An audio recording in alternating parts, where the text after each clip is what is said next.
بسم اللہ الرحمن الرحیم۔ السلام علیکم ڈیئر اسٹوڈنٹس، امید کرتا ہوں آپ ٹھیک ٹھاک ہوں گے اور آپ کی زندگی خوشیوں کے ساتھ گزر رہی ہوگی۔ تو ڈیئر یہ آج جو بڑھتے ہیں، آپ کا وقت ضائع نہیں کرنا چاہتا، اور یہ بڑھتے ہیں تشریح کی جانب، تشریح کی طرف، اور جانب کی جو جمع ہے وہ جوانب ہے، اور اسی طرح یہ اشعار کی تشریح شروع کرنے کی طرف جا رہا ہوں۔ اور کل بھی کچھ اشعار کی تشریح کی تھی، آغاز سے لے کر 3 اشعار کی تشریح کی تھی، اور آج شعر نمبر 4 کی تشریح کی طرف بڑھ رہا ہوں۔ تو میرے اس چینل پہ نئے ہر آنے والے ان کو یہ چاہیے کہ میرے اس چینل کو ضرور سبسکرائب کرے، تاکہ ان کو میری نئی ہر آنے والی ویڈیو وقت پہ اور بر وقت پہنچتی رہے۔ تو آئیے بڑھتے ہیں یہ اگلے شعر کی طرف۔ شعر کیا ہے؟ آزادی نظم ہے، اور اس کا جو شاعر ہے احسان دانش ہے۔ تو یہ شعر نمبر 4، کہنا اس میں کیا چاہتے ہیں۔ جو کہنا تھا اسے سب کہہ گیا قرآن کے پردے میں، جو کہنا تھا اسے سب کہہ گیا قرآن کے پردے میں، زمانہ حشر تک کرتا رہے تفسیری آزادی، تفسیری آزادی۔ تو جو کچھ کہنا تھا، جو کہنا تھا وہ سب کہہ گیا قرآن کے پردے میں، زمانہ کی جمع ازمنہ، کیا ہے؟ ازمنہ، زمانہ کی جمع ازمنہ، حشر قیامت، تفسیر تشریح، آزادی آزادی کی۔ جو کہنا تھا یعنی جو کچھ کہنا چاہ رہے تھے وہ سب کہہ گیا، وہ سب کچھ بتایا گیا قرآن کے پردے میں، قرآن کی تشریح میں، یعنی قرآن میں۔ یعنی اس کی نسل کچھ یوں ہے شعر کی کہ اس قرآن میں جو کچھ کہنا تھا، جو کہنے کی باتیں تھیں، وہ سب کہہ گئی ہے، اور قیامت تک قرآن پاک کا ترجمہ لوگ کرتے کرتے، تشریح کرتے کرتے، وہ قیامت تک لوگ یعنی تشریح کرتے جائیں گے۔ تو یہ اس کی نثر تھی۔ لیکن ایک چھوٹی سی تشریح کی طرف بڑھتے ہیں، آپ کو سمجھ آ جائے گی انشاءاللہ۔ اس شعر میں شاعر کہنا یہ چاہتے ہیں کہ قرآن حکیم وہ آخری اور مقدس کتاب ہے جو ہمارے پیارے نبی صلی اللہ علیہ وسلم پر نازل ہوئی۔ شاعر کہتے ہیں کہ اللہ تعالیٰ نے جو کچھ فرمانا تھا، جو کچھ اللہ تعالیٰ فرمانا چاہتے تھے، اس کے اندر فرما دیا ہے۔ اب تشریح کرنے والے یا تفسیر بیان کرنے والے علماء جو ہے وہ قیامت تک اس قرآن پاک میں جتنی بھی باتیں بیان کی گئی ہے، ان باتوں کو نئے معنی پہنائیں گے، اور نئے نئے جو احکام ہیں یا جو اس میں جو دیے گئے احکام کی وضاحت کرتے رہیں گے۔ اس میں معاشرے کے ہر طبقے کے جو حقوق ہیں اور جو آزادی کا بیان ہے، وہ سب کچھ اس میں بیان کیا گیا ہے۔ تو یہ اس کی تشریح تھی، لیکن تشریح کی طرف ڈیٹیل میں چلا جاتا ہوں، تشریح کی طرف بڑھتا ہوں تاکہ تھوڑی تفصیل آپ کو معلوم ہو کہ اس میں کہنا شعر کیا چاہتے ہیں۔ جو کہنا تھا، جو کہنا تھا، جو کہنا تھا اسے سب کہہ گیا قرآن کے پردے میں، زمانہ حشر تک کرتا رہے تفسیری آزادی۔ اس شعر میں شاعر احسان دانش کہنا یہ چاہتے ہیں کہ اسلام جو ہے وہ ایک مکمل ضابط حیات ہے، زندگی گزارنے کا ایک طریقہ اسلام سکھاتا ہے۔ قرآن پاک رہتی دنیا تک، یعنی جب تک دنیا رہے گی، اللہ تعالیٰ کا یہ کلام لوگوں کو سیراب کرتا رہے گا، دنیا تک ہدایت کا سرچشمہ بن کے رہے گا۔ زندگی کے ہر موڑ پہ سرچشمہ یعنی پانی جس سے جاری ہو، تو اسی طرح یہ بھی لوگوں کے لیے بہت زیادہ فائدے کی بات ہے۔ اس میں جتنی بھی موجود ہے وہ سارے لوگ یعنی علماء جو ہے وہ تفسیر کرتے رہیں گے زندگی کے ہر موڑ پر، اور ہر جگہ ہم قرآن اور حدیث سے رہنمائی لے سکتے ہیں۔ یعنی ہمیں جو بھی مسئلہ ہوتا ہے تو ہم وہ سب سے پہلے علماء کی طرف رجوع کرتے ہیں، علماء کی طرف جاتے ہیں، اور قرآن اور حدیث سے ہم رہنمائی لے سکتے ہیں، ہمیں راستہ دکھائی دیتا ہے۔ قرآن و حدیث اس میں ہماری زندگی کے جو نشیب و فراز ہیں، جو ہماری زندگی ہے، تو اس میں تفصیلاً بتایا گیا ہے، ذکر کیا گیا ہے۔ اسی وجہ سے شاعر کہتے ہیں، اس وجہ سے شاعر کہتے ہیں،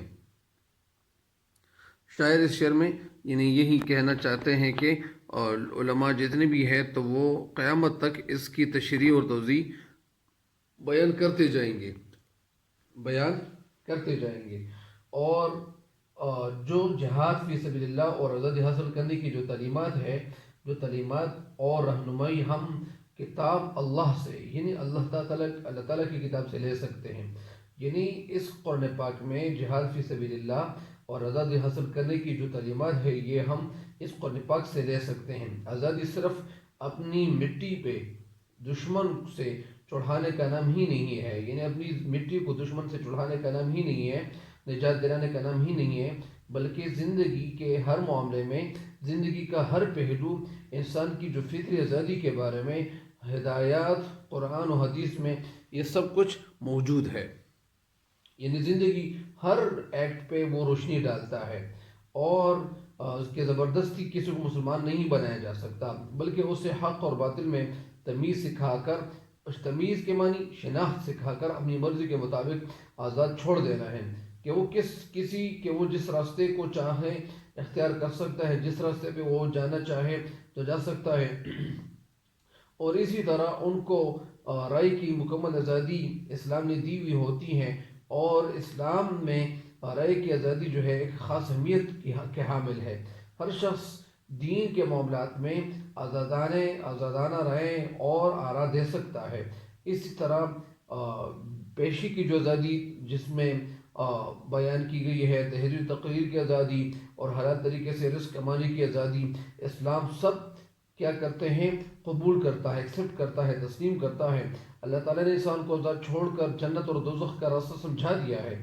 یعنی اللہ تعالیٰ نے قرآن پاک میں کئی دفعہ ذکر کیا ہے کہ ہر انسان جو ہے وہ آزاد ہے، وہ جس راستے پہ بھی چلنا چاہے تو وہ آزاد ہے. لیکن ایک وقت آنے والا ہے کہ اس دن، ایک وقت اور ایک دن ایسا آنے والا ہے کہ اس دن سب لوگوں کو حساب کے لیے کھڑا کیا جائے گا، اور جو مسلمان ہے تو وہ تو اللہ کے فضل و کرم سے وہ آگے کامیاب ہو جائیں گے، لیکن جو مسلمان نہیں ہے تو ان کو کامیابی نہیں ملے گی، کیونکہ اگر انہوں نے کلمہ پڑھ لیا ہے اور اس دنیا سے کامل ایمان کے ساتھ رخصت ہو گئے ہیں تب تو ان کو اللہ تعالیٰ کامیابی دے گا. لیکن جو لوگ اس دنیا میں ایمان کی روشنی سے محروم رہے تو وہ لوگ وہاں جہنم کی طرف چلے جائیں گے. تو اللہ تعالیٰ ہم سب کو اس دنیا سے کامل ایمان کے ساتھ رخصت فرمائیں، آمین. تو اللہ تعالیٰ نے انسان کو آزاد چھوڑ کر جنت اور دوزخ کا راستہ سمجھا دیا ہے. اب انسان اس بارے میں آزاد ہے، وہ فری ہے کہ وہ چاہے جس راستے کا انتخاب کر سکتا ہے، وہ چاہے جس راستے پہ جس راستے پہ وہ جانا چاہتا ہے، جس راستے کو وہ منتخب کرتا ہے، جس راستے پہ وہ چلنا چاہتا ہے. کسی پر کوئی پابندی نہیں لگائی گئی ہے، نہ کسی کو تلوار کے زور سے اسلام کی طرف یعنی بلانے کا حکم نہیں ہے کہ کسی کو تلوار کے ذریعے سے کسی کو مسلمان بنایا جائے. تو یہ اسلام میں جائز نہیں ہے. یعنی اسلام یہ راستہ نہیں دکھاتا، اسلام امن کا راستہ دکھاتا ہے.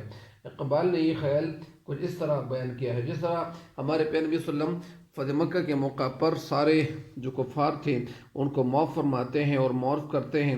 تو جب معاف کیے جاتے ہیں سارے لوگ تو بہت سارے لوگ جو تھے وہ آپ صلی اللہ علیہ وسلم کے اخلاق سے متاثر ہو کر، آپ صلی اللہ علیہ وسلم کے اخلاق تو ویسے بھی اسلام پھیلانے سے پہلے، یعنی جب آپ صلی اللہ علیہ وسلم کو نبوت نہیں دی گئی تھی تو اللہ تعالیٰ نے آپ صلی اللہ علیہ وسلم کو بہترین اخلاق دیے تھے، اور اسی وجہ سے پھر آپ صلی اللہ علیہ وسلم کے جو اعلیٰ اخلاق تھے اللہ تعالیٰ کے کلام میں بھی یہ ذکر آیا ہے کہ اللہ تعالیٰ یعنی اپنے ایک کلام یعنی جو پارہ نمبر 29واں ہے اس میں ایک آیت ہے، اعوذ باللہ من الشیطان الرجیم بسم اللہ الرحمن الرحیم انک لعلی خلق عظیم، بے شک ہمارے پیارے نبی صلی اللہ علیہ وسلم کے اخلاق وہ اعلیٰ مرتبے پر ہے. تو اسی وجہ سے یعنی اخلاق کی وجہ سے یعنی سب کچھ ہوتا ہے. کسی کو بزور شمشیر، کسی کو بزور تلوار یہ مسلمان نہیں بنایا جا سکتا، جس اللہ تعالیٰ کلام پاک میں فرماتا ہے کہ لا اکراہ فی الدین. تو اس کے علاوہ یعنی علماء یعنی تفسیریں کرتے ہیں اور آپ لوگ اس کی تفسیریں دیکھ سکتے ہیں. میں تو ایک ادنا سا طالب علم ہوں اور میں کیا چیز ہوں، مجھے ان مفاہیم کا اتنا پتہ نہیں ہے، لیکن میں علماء سے سن چکا ہوں، اسی وجہ سے میں وہی آپ کو بتا رہا ہوں. تو امید کرتا ہوں کہ اس شعر کی تشریح آپ سمجھ چکے ہوں گے. اگلی تشریح کی طرف بڑھتے ہیں. اگلا شعر ہے کہ لہو برسا بہے آنسو لٹھے رہرو کھٹے رشتے ابھی تک نامکمل ہے مگر تعمیر آزادی. لہو برسا لہو برسایا گیا، لہو برسا کا مطلب لہو بہا، لہو بہایا گیا، بہے آنسو۔ اور جب لہو برستا ہے، لہو بہایا جاتا ہے، تو ظاہری بات ہے کہ جب کسی کو قتل کیا جاتا ہے، تو ظاہری بات ہے کہ ان کے پیچھے جو لوگ رہتے ہیں، چاہے بچے ہوں، چاہے بھائی ہو، چاہے ان کی بیوی ہو، چاہے جو بھی ہو، تو ان کے بعد وہ آنسو روتے ہیں، وہ خون کے آنسو رونا شروع کرتے ہیں، بہی آنسو، وہ روتے ہیں۔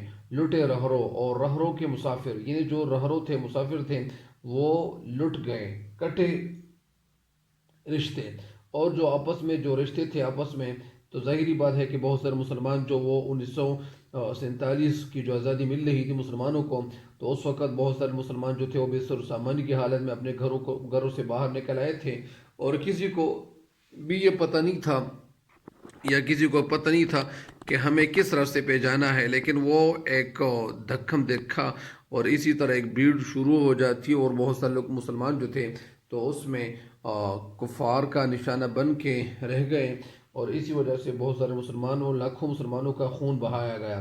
ابھی تک نامکمل ہے مگر تعمیر آزادی، اور یہ خون اس لیے بہایا گیا تھا کہ یہ آزادی ہمیں حاصل ہوگی، لیکن شاعر کہتے ہیں کہ یہ سب کچھ ہونے کے باوجود ابھی تک وہ مکمل آزادی ہمیں نہیں ملی ہے جو آزادی ملنی چاہیے تھی۔ آزادی تو جب یہ آزادی یہاں منائی جاتی ہے، تو یہاں آزادی کا منانا وہ تھوڑا سا مختلف ہے، کیونکہ بہت سارے مسلمان جو ہے وہ سڑکوں پہ نکل آتے ہیں۔ آزادی تو منانی چاہیے، لیکن صرف آزادی تو یہ آزادی نہیں ہے کہ لوگوں کو تکلیف دے دو، یا اسی طرح کسی کو تکلیف میں مبتلا کرو۔ کسی کو تکلیف میں مبتلا تو کرنے کا نام تو آزادی نہیں ہے۔ آزادی وہ ہے کہ جب آپ اگر آزادی ملک چاہتے ہو، تو آپ یعنی جو آزادی منانا چاہتے ہو، یا جس طرح جو کچھ کرنا چاہتے ہو، تو اس کے لیے ہونا تو یہ چاہیے تھا کہ سارے لوگ مسلمان جتنے بھی تھے، اگر وہ پیسے اکٹھے کرتے، یا اسی طرح بہت سارے ایسے یعنی وہ ہاسپٹلز ہیں، ہسپتالز ہیں، یا ہاسپٹلز ہیں، وہاں جا سکتے تھے، وہ پیسے اکٹھے کر کے وہاں لے جا سکتے تھے۔ تو یہ تو کوئی آپ کو نہیں کہتا کہ آپ یعنی غریب کو پیسے نہ دو، اور اسی طرح کسی سٹور میں، یا اسی طرح اگر وہ کسی سٹور کو اسی طرح خرید لیتے اور لاکھوں کروڑوں روپے وہ وہاں جمع ہو جاتے، تو کسی غریب کا تو چولہا جل جاتا نا۔ تو اسی وجہ سے یعنی یہ ملک اس لیے آزاد کیا گیا تھا کہ مسلمان جو ہے وہ آپس میں رہیں گے، اور بھائی بھائی بن کے رہیں گے، اور ایک دوسرے کے ساتھ ان کا جو رشتہ ہوگا۔ تو یہ ملک جس کے لیے آزاد کیا گیا تھا، تو اس میں سارے لوگ جتنے بھی ہیں، جو بھی رہتے ہیں، تو ان کو مکمل آزادی حاصل ہے، چاہے جو جس دین کا فالوورز ہیں، پیروی کرنے والا ہے۔ تو یہاں یعنی مراد یہ ہے کہ یہ ملک جس چیز کے لیے آزاد کیا گیا تھا، وہ آزادی ہمیں ابھی تک نہیں ملی۔ تو اس شعر کی تشریح میں نے تو تھوڑی بہت بتا بھی دی، لیکن میں مزید بھی بتانا چاہتا ہوں کہ اس شعر میں شاعر کہنا یہ چاہتے ہیں کہ آزادی حاصل کرنے کی جد و جہد میں جو کوششیں تھیں، اس میں بہت سارا خون خرابہ ہوا۔ بہت سارے لوگ جو تھے 1947 کے ہنگامے، یا 1947 میں آزادی میں برصغیر کی تقسیم کے وقت لاکھوں مرد، عورتیں، بچے بڑے بوڑھے، اور اپنی زندگیوں سے ہاتھ دھو بیٹھے۔ وہ جو وہ لوگ جو مسلمان وہ اپنی جگہوں کو چھوڑ کے وہ آ رہے تھے، تو وہ ان کا بہت بے دردی سے خون بہایا گیا، لوگوں کے مرنے اور ایک دوسرے سے بچھڑنے کے لیے۔ اور جب بہت سارے لوگ بچھڑ گئے، تو لوگوں نے ان کے بعد جو پیچھے رہ گئے، تو انہوں نے آنسو بہائے۔ جب لوگ مہاجرین کی حیثیت سے سفر کر رہے تھے، تو انہیں لوٹا گیا۔ جب آبادی سے منتقل ہونے کے نتیجے میں ان کے رشتے کٹ گئے، سب لوگ ایک دوسرے کے ساتھ ان کا جو ناتا تھا، رشتہ تھا، وہ ختم ہو گیا۔ سب لوگ بغیر کسی مشورہ منصوبہ بندی کے گھروں سے جب بھاگ نکلے تھے، تو اس لیے پتہ نہیں چلا تھا کہ کوئی کدھر نکل گیا ہے، کہ کون کہاں جا رہا ہے۔ اتنی قربانیوں کے باوجود شاعر کہنا یہ چاہتے ہیں کہ صحیح معنوں میں آزادی ہمیں حاصل نہیں ہو سکی ہے، یعنی یہ سب کچھ ہم نے کر ڈالا، اور بہت ساری جانیں شہید ہو گئی تھی، لیکن اس کے باوجود صحیح آزادی ہمیں اب تک نہیں ملی ہے۔ تو شاعر اسی لیے افسوس کر رہا ہے کہ جو آزادی ہمیں ملنی چاہیے تھی، وہ آزادی تو ہمیں نہیں ملی ہے۔ میں ایک دفعہ پھر اس کی تشریح کر لوں، شعر میں کہ یہ چاہتے ہیں کہ ہم نے لاکھوں شہیدوں کا خون دے کر اس وطن کو حاصل کیا ہے۔ یہ وطن ہمارے لیے ہر چیز سے بہت زیادہ قیمتی ہے۔ یہ وطن کیا ہے؟ قیمتی ہے، ہمارے لیے بہت زیادہ قیمتی ہے۔ پاکستان اسلام کے نام پہ وجود میں آیا تھا، اور وجود میں آیا تھا کہ پاکستان کا مطلب کیا؟ لا الہ الا اللہ۔ تو کہ یہاں خدا اور رسول صلی اللہ علیہ وسلم کے جو احکام ہے ان احکام کی پابندی کی جائے گی. کوئی قانون قرآن و حدیث سے ٹکراؤ والا نہیں ہوگا. جو بھی قانون بنایا جائے گا تو قرآن و حدیث کے مطابق ہوگا. عدل اور انصاف کیا جائے گا، اور اس کی خاطر اسی کی خاطر لاکھوں لوگوں کا بے دردی سے خون بہایا گیا، اور اس کی خاطر لاکھوں لوگ شہید ہو گئے. اس خاک میں بہت سارے مسلمانوں کا خون جذب کیا گیا ہے. جو اس زمین سے فرنگی آقا کی حکومت کا خاتمہ ہوا، یعنی اسی طرح مطلب اس کا یہ ہے کہ مسلمان اس ملک کے پس منظر میں 200 سال پر جو ایک عرصہ ہے، ایک طویل داستان وہ چھوڑ کے گئے ہیں. تو مطلب یہ ہے کہ لاکھوں گھر ویران ہوئے، ماؤں نے اپنے بیٹے قربان کر دیے، لاکھوں سہاگ اجڑ گئے. انہوں نے اپنے آج ہمارے کل کے لیے قربان کر دیا تھا. یعنی انہوں نے جو اپنا آج قربان کر دیا تھا تو کس کے لیے؟ ہمارے کل کے لیے. مگر کل میں جو بچے وہ پیدا ہو گئے، کل والے جو لوگ یہاں دنیا میں آئے، تو انہوں نے مسلمان کو مسلمان نہیں سمجھا، انہوں نے انسان کو انسان نہیں سمجھا، اور اپنے لیے وہ جاگیریں بناتے رہے، اپنے لیے گھر بناتے رہے. لیکن دوسرے مسلمانوں اور دوسرے انسان کے لیے اس نے کبھی نہیں سوچا. مگر چیر کہنا یہ چاہتے ہیں کہ مگر جب یہ وطن بنا تو مہاجرین کے ساتھ جو برا سلوک کیا گیا، یعنی مسلمان جب وہاں سے ہجرت کر کے آ رہے تھے تو ان کو جس بے دردی سے مارا گیا اور جس بے دردی سے ان کا خون بہایا گیا اور ان کو شہید کیا گیا، تو وہ بڑے افسوس کی بات تھی. یعنی وہ قابل افسوس تھا. جو قافلے لوٹے گئے، اپنے پیارے ایک دوسرے سے رشتے ان کے جو آپس میں تھے وہ ہمیشہ کے لیے ختم ہو گئے. اتنی عظیم قربانیاں دینے کے باوجود ہم ابھی تک وہ صحیح ترقی پہ گامزن نہیں ہو سکے ہیں، صحیح کامیابی ہمیں حاصل نہیں ہوئی ہے. تو قرآن کا نظام تو جاری نہ ہو سکا. یعنی جو قرآن کا نظام تھا وہ تو جاری نہ ہو سکا. اس نظام کے لیے آج بھی میرا وطن جو ہے وہ ترس رہا ہے، یہ پیاسا ہے. اور اسی وجہ سے ہم اپنے وطن کی تعمیر جس طرح کرنا چاہتے تھے وہ نہ کر سکے. یعنی ہمیں اپنے وطن کی تعمیر کرنی چاہیے تھی لیکن ہم وہ نہ کر سکیں. اور یہاں ایک حفیظ چندی کا میں ایک شعر آپ کو بتانا چاہتا ہوں یا عرض کرنا چاہتا ہوں. شعر کہنا یہ چاہتے ہیں کہ اب تمہارے ہاتھ اس کا آغاز کا انجام ہے، اب تمہارے ہاتھ اس آغاز کا انجام ہے، ہم یہاں کام آگے آگے تمہارا کام ہے. تو یعنی مطلب اس کا یہ ہے کہ مسلمانوں کو بہت کچھ کرنا چاہیے تھا لیکن وہ نہ کر سکے. اور بہت سارے لوگ جو ہے جو جوان ہیں، وہ جو ینگ جنریشن ہے، وہ پاؤں پہ پاؤں رکھے بیٹھے ہوئے ہیں اور کچھ نہیں کر رہے، محنت نہیں کر رہے ہیں. اگرچہ اگر وہ محنت کرتے اور انہوں نے بہت کچھ، یعنی یہ بہت کچھ بن چکے ہوتے. تو اسی وجہ سے مسلمانوں کو حوصلہ نہیں ہارنا چاہیے. اپنے وقت کو قیمتی بنانا ہے اور زندگی کو قیمتی بنا کے اپنے لیے اور دوسرے مسلمانوں کے لیے بھی بہت کچھ کرنا ہے. اور مسلمان کی جو زندگی ہے تو اسی چیز سے عبارت ہے کہ وہ مسلمان کا بھائی ہوگا، اور اسی وجہ سے بہت سارے لوگوں کے لیے یہ محنتیں کرے گا. مجھے امید ہے کہ انشاءاللہ آپ ان اشعار کی تشریح سے ضرور استفادہ کرو گے، فائدہ اٹھاؤ گے، استفادہ کرو گے، انہیں فائدہ اٹھاؤ گے. اللہ تعالیٰ آپ سب کا حامی و ناصر ہو. والسلام.